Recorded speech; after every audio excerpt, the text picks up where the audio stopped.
jetzt ein neues Video.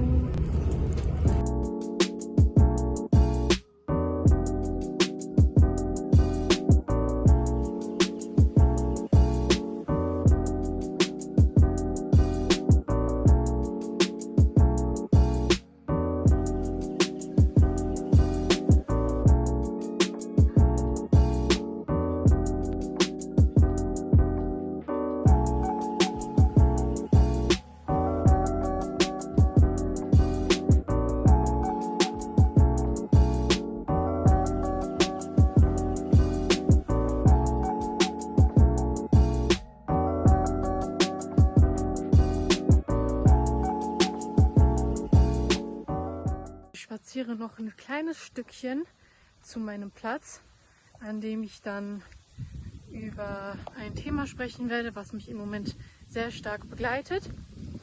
Ja, das ist meine Aussicht. So schön. Ach, wenn die Sonne scheint, geht es uns doch allen gut, oder? Das kann keiner verneinen. Ich melde mich gleich nochmal. So, ich bin gleich da.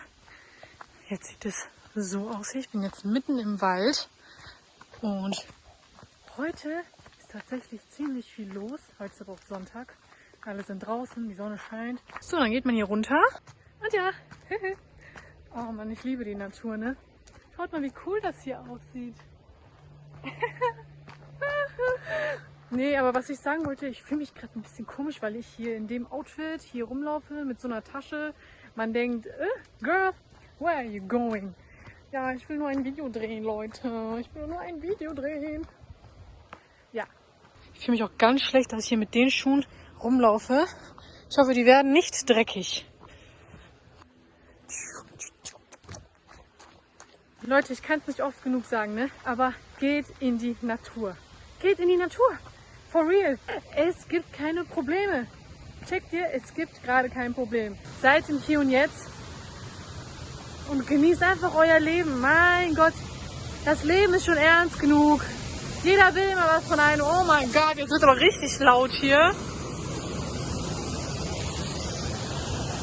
Woo! Ach Leute, viel zu cool. Viel zu entspannt. Ja, genießt einfach euer Leben. Gott hat euch dieses Leben geschenkt, damit ihr es in vollen Zügen genießt. Ja, habt Freude, sammelt so viele Erfahrungen wie möglich, lernt aus euren Fehlern und damn, man seid einfach glücklich. Seid einfach glücklich. Es gibt schon genug Menschen, die ausreichend viel Negativität produzieren.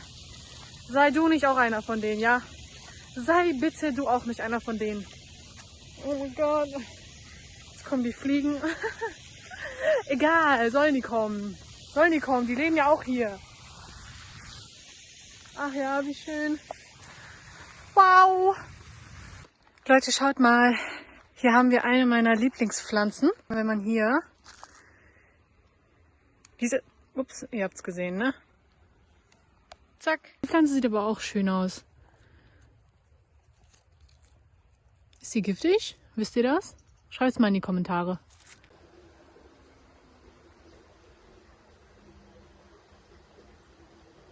Und ich bin in den Schlamm getreten.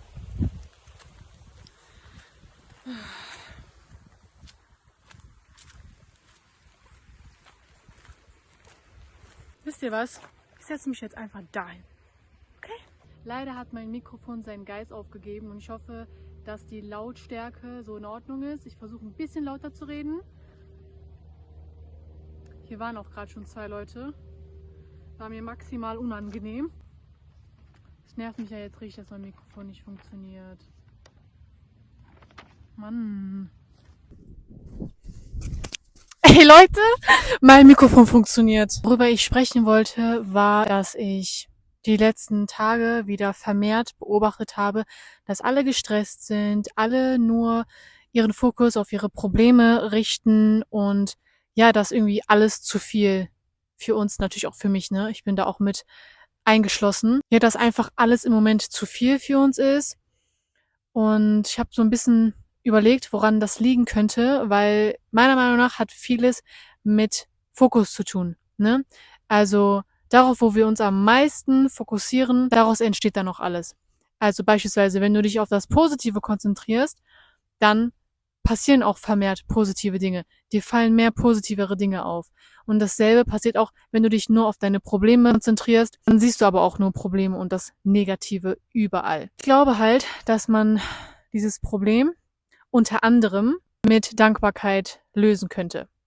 Wenn wir alle mal versuchen würden, in den Zustand der Dankbarkeit zu kommen, bevor wir etwas sagen, bevor wir über etwas urteilen oder bevor wir etwas aktiv unternehmen, denke ich, dass man in 0, nix die Dinge anders angehen würde. Somit würde sich dann auch unsere Perspektive ändern und wir würden die Dinge positiver betrachten. Also wenn du jetzt kurz davor warst, jemanden zu verurteilen und dich dann daran erinnerst, okay, stopp, ich versuche jetzt einfach in dieser Situation dankbar zu sein, dann wirst du auch automatisch nicht verurteilen, weil du dir dann ganz bewusst bist, so, okay, ich bin nicht in der Position, jemanden zu verurteilen oder eine Situation zu verurteilen, weil ich nicht in den Schuhen von dieser Person stecke und daher bin ich einfach dankbar, dass ich in der Position bin, in der ich gerade bin und konzentriere mich auf mich und auf mein Leben. I'm minding my own business. Wenn wir einfach alle mehr anfangen würden, dankbarer zu sein, dann würde sich unser Fokus mehr auf unser Innenleben richten und nicht ständig nach außen. So, und diese positivere Betrachtung des Lebens wirkt sich dann auf deine Beziehungen aus, auf deine Gesundheit und auf dein gesamtes Wohlbefinden. Du strahlst automatisch eine ganz, ganz andere Energie aus. Somit spüren das auch die Leute. Ups, nicht, dass meine Kamera jetzt gleich hinfällt. Es ist gerade sehr, sehr windig.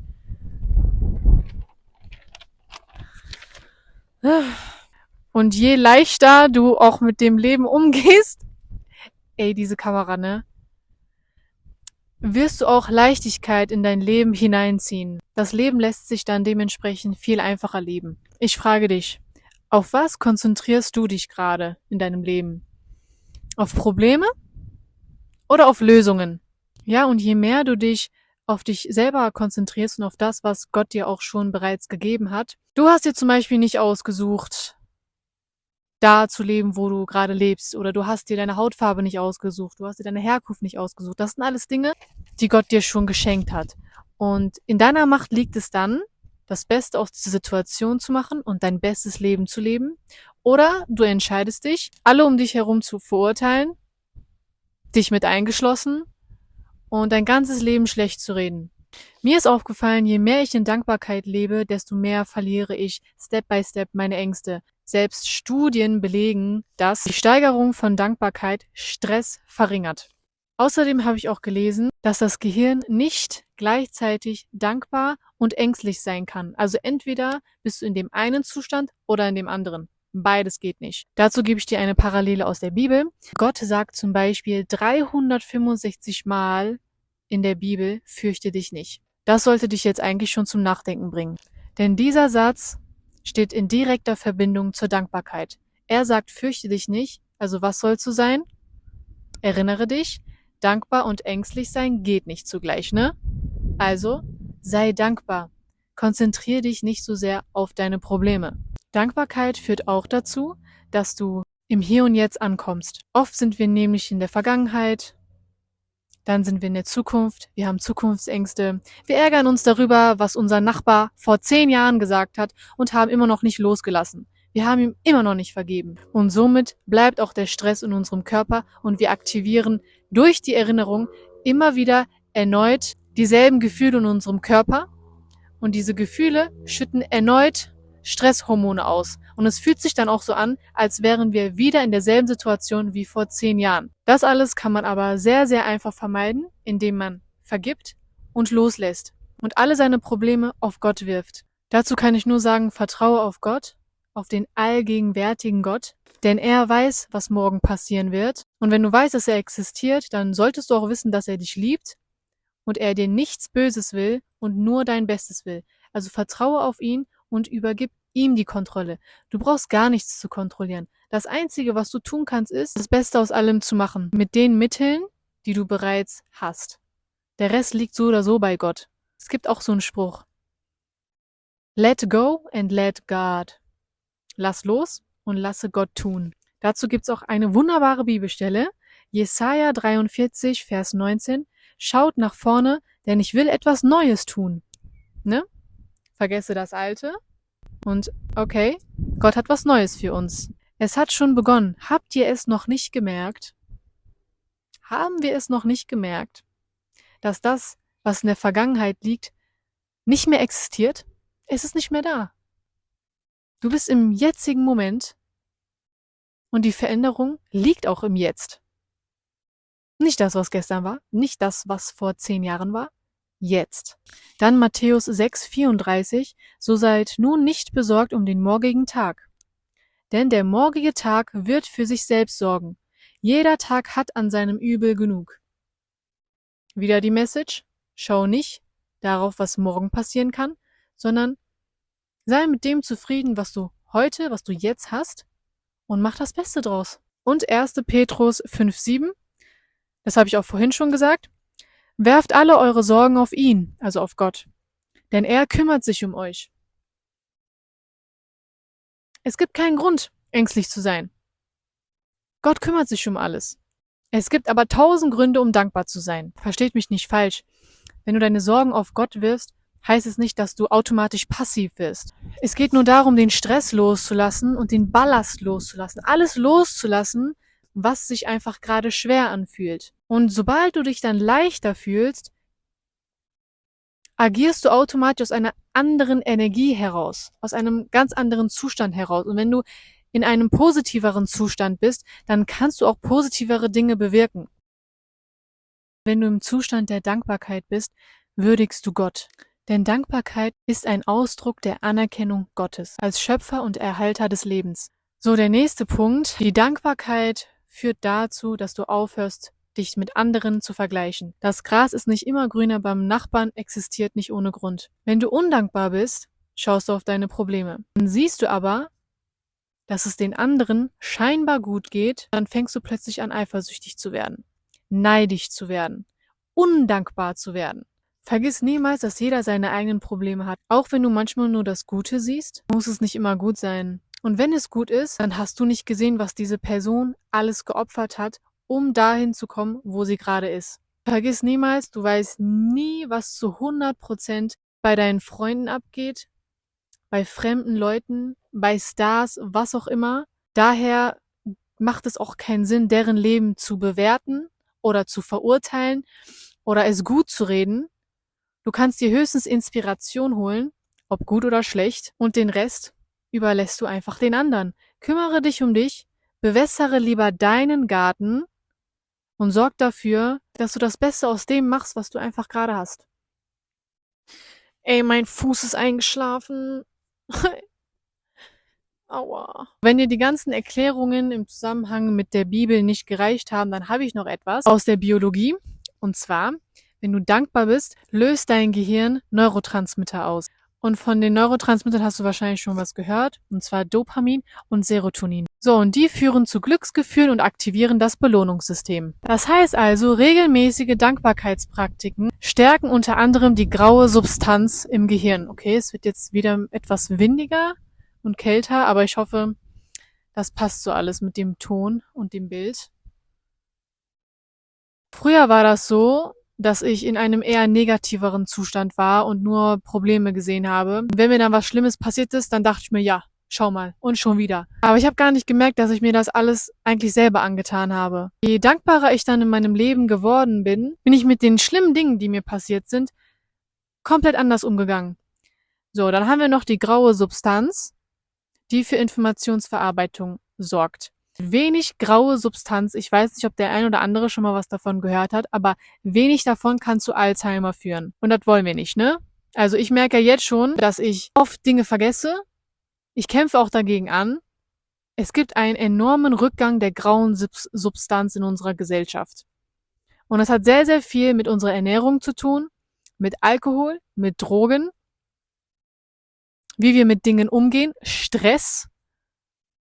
Daher müssten wir eigentlich alle aktiv dagegen angehen und was für diese graue Substanz tun. Ich will jetzt nicht über Ernährung und Drogen und so sprechen heute. Heute geht es um Dankbarkeit. Und ja, Dankbarkeit erhöht auch die Produktion der grauen Substanz im Gehirn. Also Dankbarkeit aussprechen war ja gut, darüber haben wir jetzt gesprochen.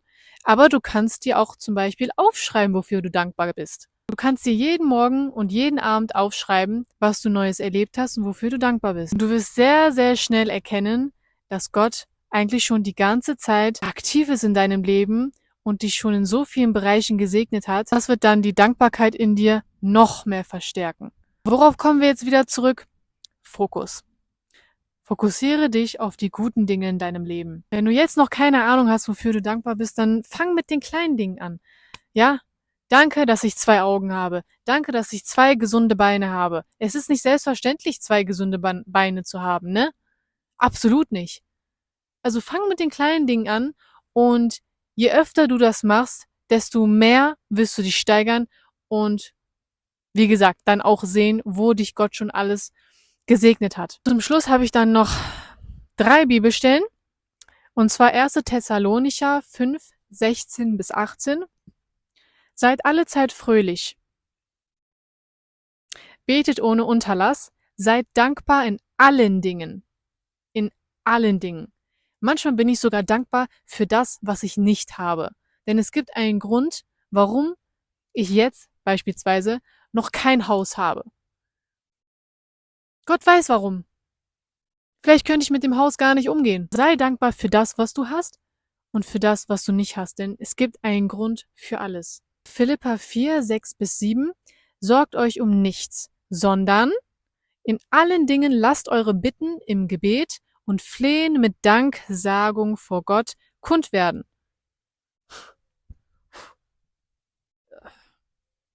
Und der Friede Gottes, der höher ist als alle Vernunft, wird eure Herzen und Sinne bewahren in Christus Jesus. Das ist eigentlich der Cheatcode gerade, ne? Nummer 1, sorg dich um nichts. Bitte den Herrn um alles im Gebet. Bedank dich vor Gott für alles. Und dann, was wird passieren? Der Friede Gottes, der höher ist als alle Vernunft, wird eure Herzen und Sinne bewahren. Also er wird uns beschützen und uns Frieden geben, wenn wir dankbar sind, wenn wir ihn um alles bitten und uns um nichts fürchten, uns Sorgen machen. Das ist echt der Cheatcode gerade. Das sind nur paar Steps, um friedlich zu leben. Mehr braucht man eigentlich gar nicht. Glücklich ist, der wenig hat und zufrieden ist. Manchmal muss auch nicht alles nach Plan funktionieren, damit man glücklich ist. Es reicht auch einfach, das anzunehmen, was Gott einem jetzt für diesen Moment gegeben hat. Und das ist meiner Meinung nach auch der absolute Ist-Zustand, ne?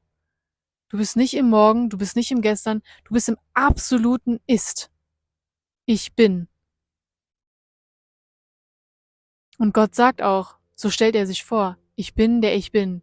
Ich bin, der ich war, ich bin, der ich sein werde. Und ich bin der ich schon immer war. Das ist krass. Dann die letzte Bibelstelle, Kolosser 4,2. Seid beharrlich im Gebet und wacht in ihm mit Danksagung. Also klarer kann es eigentlich gerade nicht werden, ne?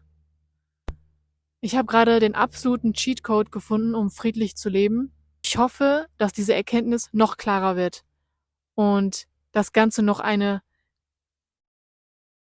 größere Dimension in meinem Bewusstsein erreicht. Weil oft ist das so, dass ich etwas mehrmals erleben muss und auch mehrmals verstehen muss und auch mehrmals sich das Ganze wiederholen muss, sodass ich dann an einen Punkt komme, wo ich dann etwas richtig begreife.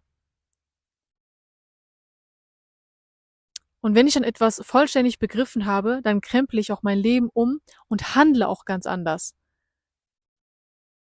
Und vielleicht ist das bei dir auch so, dass du schon mehrmals von einem Spruch gehört hast oder dir hat jemand schon mehrmals eine Sache gesagt und du hast es eigentlich auch verstanden, aber du belächelst es noch.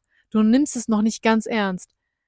Und das ist der Moment, wo du es dann noch nicht begriffen hast. Du hast es zwar verstanden, aber noch nicht begriffen. Weil wenn du etwas begreifst, dann setzt du es auch in deinem Leben um. Die Energie verändert sich dann auch dementsprechend.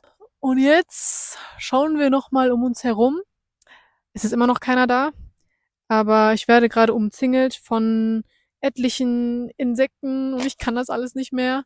Aber naja, okay, die wohnen ja auch hier, ne? Was willst du machen? Und ja, egal. Mir geht's gut und ich hoffe, dir geht's auch gut. Ich habe genug geredet. Ich habe gar nichts mehr zu sagen tatsächlich. Ja, auf jeden Fall schau mal in dein Leben, schau mal genau hin, was du von Geburt an bis jetzt erlebt hast. Das Gute und das Schlechte. Naja, gut und schlecht sind ja auch Bewertungen, ne? Eigentlich existiert Gut und Böse nicht. Es existiert nur dann, wenn wir anfangen zu bewerten. Denn das, was für mich schlimm ist, muss nicht für Person A schlimm sein. Und Person A würde die schlimmen Ereignisse, die mir passiert sind, vielleicht auch ganz anders verarbeiten. Also es ist alles tatsächlich Wahrnehmungssache. Und wenn das Gute und das Schlechte nur eine Bewertung ist und jeder sowieso eine ganz andere Wahrnehmung und auch Bewertung hat, was ist dann gut und schlecht? Das entscheidet Gott. Nicht du, nicht ich, nur Gott sagt, was gut ist und was schlecht ist. Danach sollten wir uns richten. So, pass auf dich auf und ich hoffe, du schreibst ganz fleißig in dein Notizbuch oder in dein Handy, wo auch immer, wofür du heute dankbar bist. Und ich hoffe, dass du das dann auch jeden Tag machen wirst und immer mehr wirst du dann die Hand Gottes in deinem Leben erkennen. Das wünsche ich mir für dich. Mach's gut und wir sehen uns dann beim nächsten Mal. Bye bye. Leute, das Ganze hat mich gerade richtig zum Nachdenken gebracht. Ich bin dankbar für alles, was mir passiert ist und was mir auch nicht passiert ist. Denn es gibt immer etwas, was schlimmer ist als das, was man bis jetzt erlebt hat. Und ja, ich muss auch ehrlich sagen, ich bereue so ein paar Dinge in meinem Leben und finde sie auch nicht so toll, aber gleichzeitig denke ich mir auch so, wäre mir das nicht passiert, dann wäre ich nicht die Person, die ich heute bin. So, und das ist schon krass. Das ist wirklich krass.